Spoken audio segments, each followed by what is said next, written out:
안녕하십니까. 거꾸로 투자하는 쇼킹 부동산입니다. 한국은행에서 기준금리를 인상을 했습니다. 한국은행 사상 최초로 4회 연속 인상이었다는 부분이죠. 그리고 금통 이후에 기자간담회에서 한국은행 총재의 경고도 같이 나왔습니다. 영상 전에 구독과 알람 설정으로 부자 되시기 바랍니다. 대한민국 기준금리가 2.5%가 되었습니다.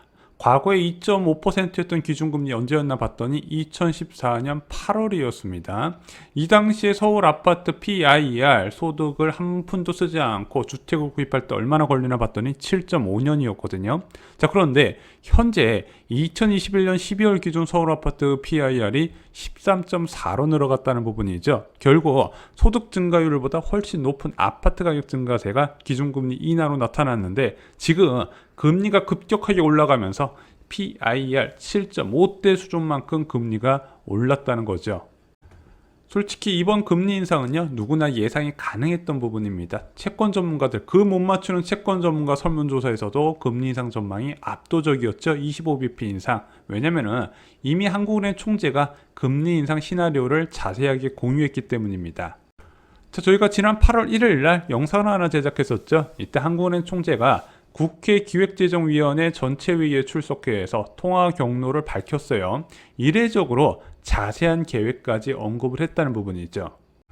자, 이날 한국은행 총재는요, 현재 물가 상승세가 예상 경로에 부합할 경우 기준금리를 0.25%포인트씩 인상하기도 밝혔습니다. 왜냐면 7월달에 빅스텝을 해서 추가 빅스텝 해야 되는 거 아니야, 이런 얘기가 있었는데 우리는 그렇게까지는 안 하겠다고 밝힌 거죠. 그래서 연말까지 0.25%포인트씩 두 차례 추가 인상 계획을 국회에 보고를 하게 됩니다. 대신 조건을 달았어요.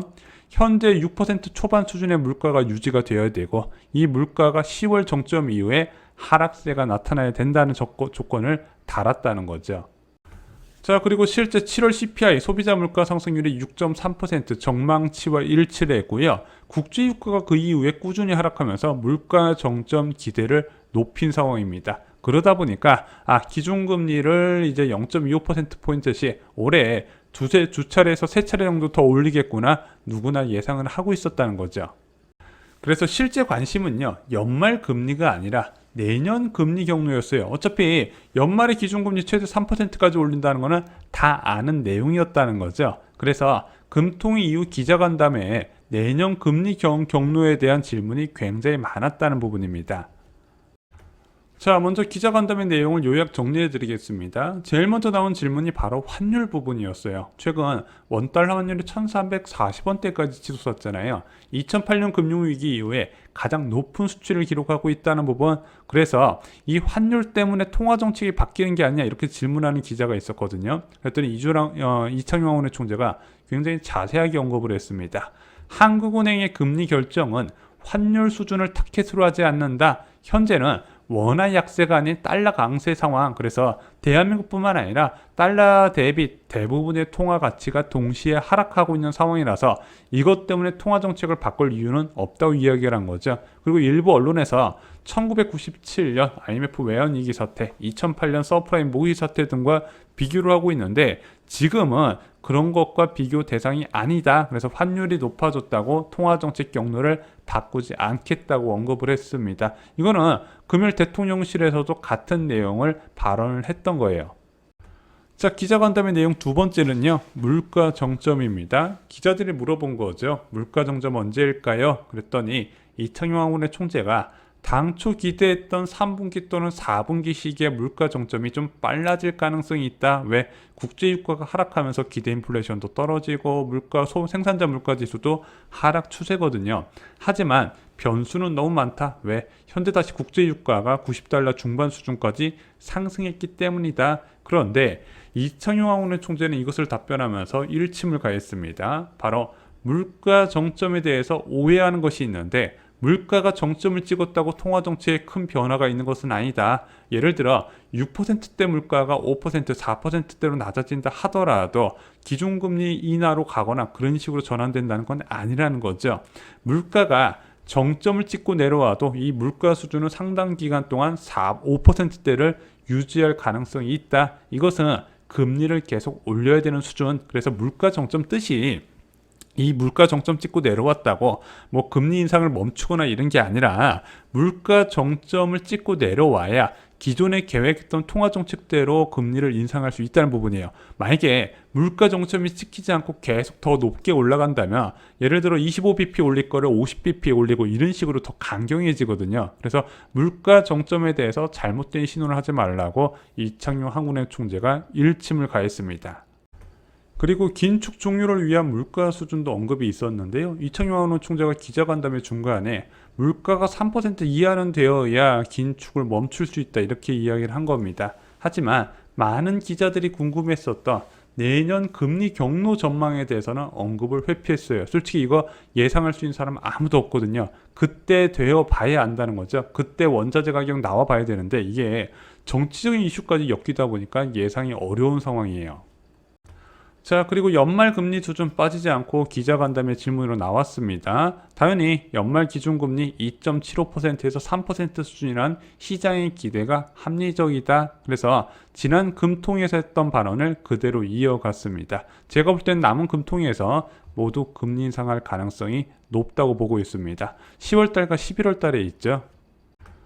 자, 또한 3개월마다 한국은행에서는 경제 전망을 내놓거든요. 그 변경된 경제 전망에 따른 통화정책 변화 가능성을 물어봤어요. 왜냐면은 올해 성장률 전망치는 2.6%로 낮췄고 물가 상승률 전망치는 4.5에서 5.2%로 크게 올렸거든요.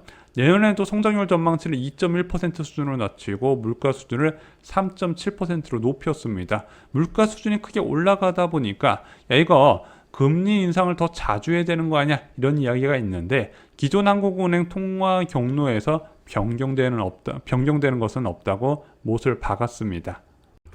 자, 한미 기준금리 역전과 관련된 질문도 있었어요. 자, 지금 이번에 대한민국에서 금리를 올리면서 미국과 한국의 기준금리 수준이 똑같아졌습니다. 그런데 다음 FOMC에서 미국에서 빅스텝 또는 자이언트 스텝을 밟을 가능성이 커져요. 그러면은 한미 기준금리가 역전이 되는데 지금 환율도 불안한데 이거 어떡할 거냐?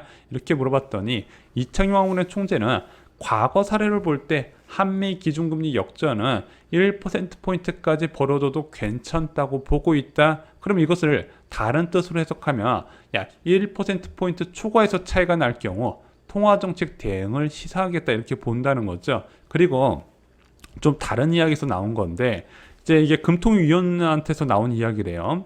한국은행은 정부로부터 독립적이다. 하지만 패드로부터 독립적이지 않다 이렇게 이야기를 한 겁니다. 그래서 미국이 급격한 통화 정책을 세울 경우에 한국도 따라갈 수밖에 없다는 부분을 강조를 했어요. 하지만 한미 기준금리가 역전된다고 바로 대응한다는 건 아니라는 거죠. 약간의 여유는 있다고 이야기를 했습니다.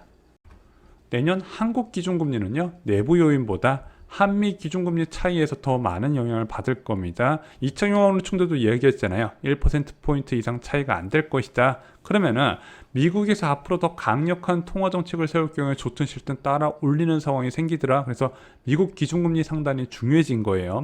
미국도 이제 물가 정점론에 대한 이야기가 많이 나오고 있잖아요. 그 물가 정점을 찍고 확실하게 낮아지는 물가 상승률을 볼 때까지 금리를 올릴 건데 예를 들어 미국에서 금리를 4%까지 올리면 대한민국에서는 아무리 못해도 3%는 맞춰야 된다는 얘기고 5%를 맞추면 대한민국이 4% 수준을 맞춰야 되기 때문에 대한민국 금리 상단에 우리가 관심을 가져야 되는 이유가 아닐까 생각이 들고 있습니다.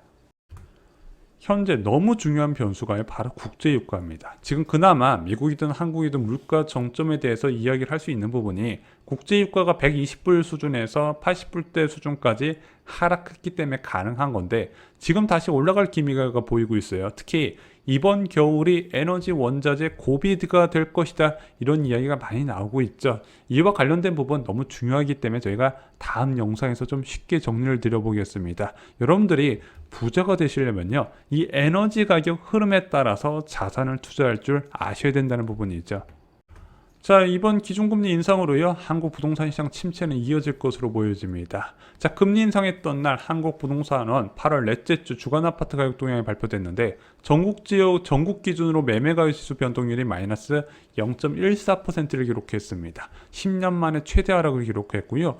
수도권 지역은 마이너스 0.18% 급락을 했습니다. 전세 가격 지수도 비슷한 수준으로 급락을 해버렸어요. 왜? 지금 9월에 경기도 지역에 입주 물량이 너무 많다 보니까 그에 대한 충격 여파가 나타나고 있다는 거죠. 문제는 내년에 입주 물량이 올해보다 6만 가구가 더 많이 있습니다. 그래서 이번 부동산 시장 침체, 내년부터 서울을 비롯해서 굉장히 위험한 신호가 곳곳에서 나올 거라고 여러 차례 강조를 드렸죠. 지금은 집 사는 시기가 아니라는 겁니다. 자, 저희가 부동산 블로그 자료실을 운영하는 거 아시죠? 부동산 가격 전망이 필요한 모든 정보 저희가 담아두고 있고요.